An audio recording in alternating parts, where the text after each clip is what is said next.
From our right to rider's left. Keep an eye on it. Here it is, Moto 2 on speed.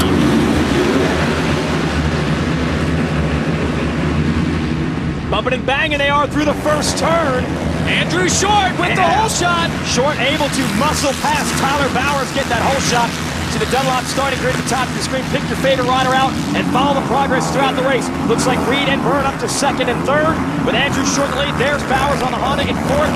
Bumping elbows now with Matt Gerke on the blue bike. And Tedesco's back. He crashed out of Moto 1. Ivan Tedesco with a top 10 start here. He was actually down in practice, had another hard fall in the first moto. Let's see if he can rebound. We talked about how this track, the tough guys win here. We're going to see just how tough Ivan Tedesco is here in his second moto. See how tough Andrew Short is as well. That's Tedesco's teammate leading the way in the Honda. Here comes the Suzuki's of Reed and Byrne. And Gerke has now gotten around Tyler Bowers, so Gerke up to fourth. He was blazing fast in our first moto earlier today.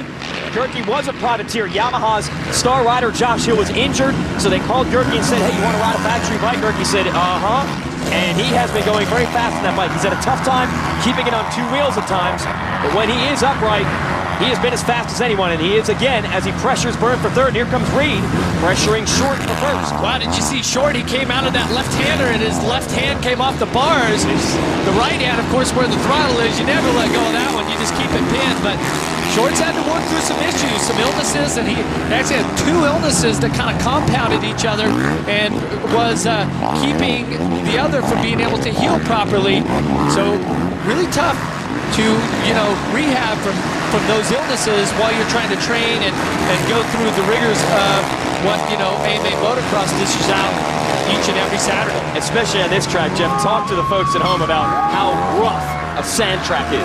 Well, in the first moto, the track wasn't actually bumpy rough. It was difficult because of the ruts, but now we're seeing in the final moto of the day where the track not only is rutted and chewed up, and it's really squirrely. See the bike twitching back and forth, but now, the up and down bumps are really starting to set in. But what is good about the track, in one way to look at it, is that in the first moto, it was a little bit one line. Now the track definitely has got a couple of lines in the turns where there's an inside and an outside that you can use. Well, that may pay off for Reed. He's got to find some running room to try to get around Short, and there's a difference. Reed able to go on the inside in that sweeper. Short went to the outside. Same thing here, Byrne on the inside, and Gerke fading a little bit wider. So there are places to pass here in Moto 2. Gerke all over Byrne, trying to get into a podium position to third. Behind them is Tedesco, then Bowers, Millsaps. John Dowd is back. He is in eighth in a one-off appearance. Jake Moss, who was second in Moto 1, is ninth. And Weston Pike, a privateer and a rookie, is 10th. Gerke is not letting Michael Byrne go. Well, when I had a chance to speak with Michael Byrne in between motos, he says, look, I really conserved energy that whole moto. Uh-oh, they're getting close. Byrne shuts the door. But he was saying how he felt comfortable the whole moto, ended up with the third in that one. But let's see if his conservation of his energy and his resources from the first moto can play out, because this second moto, by the end of this race, these guys are going to be tired. Short now under extreme pressure from Reed, although on this sandy racetrack, that's not so good actually for Reed. Yes, he can maybe force Short into a mistake, but he's going to be eating a lot of sand and roost. So he's going to try to make the pass as quickly as possible, and he does. Gets to the inside, and Short immediately pulls a roll-off off his goggles. Short has clear vision, but he no longer has the lead. Well, in this situation right now, Chad Reed, I mean, Short's going to get it back to the inside. Short, can he stick it in that rut? Handful of throttle on the factory Honda. Short gets Reed back. Impressive fight from Short. Maybe took Reed by surprise there a little bit. Either way, he's back into the #1 spot, and Reed's going to have to eat more sand. Now Reed back to the inside. He blasts that inside turn and takes it. See how the lines are starting to shape up. In the first moto, that inside line was so wet and deep that you could not use that line. See Short now pulling tear-offs. And also using a different line on the inside. You called it, Jeff. You figured there'd be more room to pass, and there has been. Short's got to try to stick with him, although the health is the issue. On a rough racetrack like this, we'll see how strong Short can be. It has been a problem for him pretty much all summer long. Not because the guy doesn't train hard or want it bad, but Reed just put in the fastest lap time of the race. That means Short is really going to have to find something extra. Well, and what's interesting is that both riders have had health issues this summer that they've had to work through. quite a testament to their support system, whether it be the wife, the trainer, the doctors, everyone that's involved in this, and the guidance from your team manager, your agent, all of those resources you use. And I mean, it's not just like you're out there on your own. I mean, there's a handful, upwards of a dozen people that are going to help advise you and help you win these races. Yeah, that's what we're saying. Short wants it badly, but so many little elements of the program that have to work. Matt Gerke has got around Byrne for third. Then Byrne is under pressure from Tedesco. Tedesco on the red bike, Byrne on the yellow. Here we go into this pit, and they're going to jump their way out, hang a right-hand turn. Be interested to see what kind of damage Gerke can do. Oh, mistake by Byrne. Here comes Tedesco. Ivan pulls his tire off. Oh, too soon. Byrne holds on to it. He just stuffed it in that rut. That's one of those things where right now the track's really starting to get chewed up. From the looks of it, that line just let outside. The burner just buried it. Ivan almost got by. You can see how different the lines are here. The second moto from what they were in the first moto highlights. Well, that's at least a relief. If you're following someone, at least you can get out of the way of all that sand. Well, and this is one of those days where the suspension technician, the engine technician on the team really play an integral part. And we heard Michael Byrne talk about the changes that he made just to get ready for this moto. All right, battles all over this racetrack, and we're going to follow it right here on Speed. So don't go anywhere. We'll be right back after this.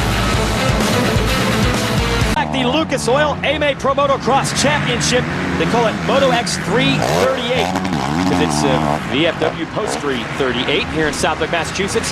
Chad Reed leading the way. He's already wrapped up the championship in the series. We were wondering how that would affect his racing today. Did he not have the same level of motivation as the rest of the field? Or would the momentum of winning that title help him? It appears to be the latter because Reed won Moto 1 and he's out front in Moto 2. Well, that's what it's like when you're dialed in. Let's take a look at the start. Watch on the right of your screen here. See the bar banging going on. Dowd was in there. Reed gets shut off short. Actually, the first one across. See, he hugs the tight line. That's your progressive hole shot. So Short had the lead, but then Reed was able to pressure him and get around him. Short got back into the lead. Reed repassed Short, and now he's got a gap of about 4 seconds over the Honda man. The real question, I'd say, it's already been answered. I was going to say, could Gerke get to Short? He already did. So Gerke is up to second. Young kid out of Florida has a 4-race deal with Yamaha to just run out the string at the end of the season, and he is motivated. Crashed in Moto 1, came back, still finished 6th. Now he's in second in Moto 2. And I'll tell you what, if there's one guy out here that does not care about Chad Reed having the championship, having the lead, having the overall, it would be Gerke. He's just going to ride as fast as he can, as long as he can. Well, there's no doubt about it. He's got a ride secured for next year, but what he's trying to achieve here is to really catch notice of what's going on. And as we take a look at John Dowd here. Dowd on the right side of the screen makes a mistake. He is battling with Tyler Bowers for the number 6 spot. Dowd, 44 years old, and continues to get it done out here. This is the only race he competes in on the tour. It's his home race nowadays. Dowd was a 125 Supercross champ back in the 90s. He used to battle with you back in those days, and he's still going pretty darn fast. Oh, and he has a massive fan base here at Southwick. I mean, he's just a living legend out there on the track, and you see him ride some different lines than other riders. Look at him staying up high. He knows that you can stay out of those bumps and ride these different lines where some of the other riders who don't ride here as much as him, they just stick to that one line. You see Dowd really riding some different lines. It's Bowers just in front of him right now. And I mean, Dowd, he got his first factory ride when he was 29 years old. Yeah, they said you're too old then. Yeah. And now 15 years later, he's still going at it. So the question is, the guy's pretty much retired. He helps me out of the Arena Cross shows. Why did he come back to race here at Southwick? Well, Jeff and I, we had a lot of fun races back then. I talked to him this morning, and last couple weeks ago there at Unadilla, and we had some really good races there. Just a lot of good memories. It was a lot of fun racing with Jeff. It was always good, clean racing, and we were friends off the track. And now we're both.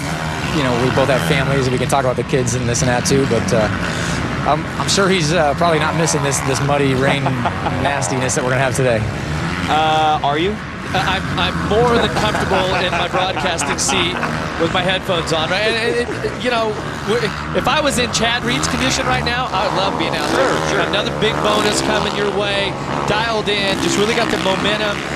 you know, he's trying to get ready for the Motocross of Nations. That's going to be a big event for the Australians this year. But